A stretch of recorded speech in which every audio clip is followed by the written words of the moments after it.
রাশিয়ার দখলকৃত ইউক্রেনীয় অঞ্চল থেকে চুরি করা গম বাংলাদেশ আমদানি করছে, এমন গুরুতর অভিযোগ এনেছে ইউক্রেন।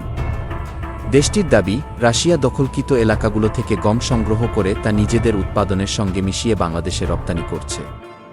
যদিও বাংলাদেশ এই অভিযোগ সরাসরি অস্বীকার করেছে।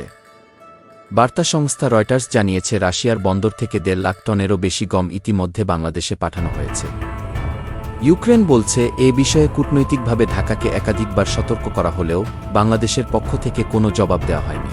দক্ষিণ এশিয়ায় নিযুক্ত ইউক্রেনীয় রাষ্ট্রদূত এই কর্মকাণ্ডকে অপরাধ বলেও উল্লেখ করেছেন এবং দাবি করেছেন, এই অভিযোগ প্রমাণিত হলে আমদানিকারক প্রতিষ্ঠান ছাড়াও সংশ্লিষ্ট সরকারি কর্মকর্তারাও নিষেধাজ্ঞার আওতায় পড়তে পারেন।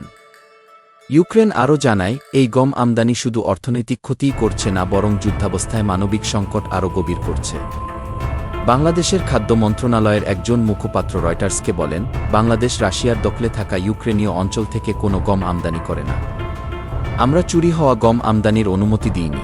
তিনি আরও জানান, গম আমদানির ক্ষেত্রে আন্তর্জাতিক উৎস যাচাই বাছাই করা হয় এবং যেকোনো ধরনের সন্দেহজনক চালান গ্রহণযোগ্য নয়। ইউরোপীয় ইউনিয়নের একজন মুখপাত্র জানিয়েছেন, এখনও অভিযুক্ত জাহাজগুলো নিষেধাজ্ঞার আওতায় নেই। তবে যদি চুরি হওয়া গম পরিবহনের প্রমাণ মেলে, ভবিষ্যতে তা নিষেধাজ্ঞার আওতায় আনা হবে। ইউক্রেনের জন্য কৃষিখাত জাতীয় অর্থনীতির গুরুত্বপূর্ণ স্তম্ভ। যুদ্ধের সময় এই খাত চরম হুমকির মুখে।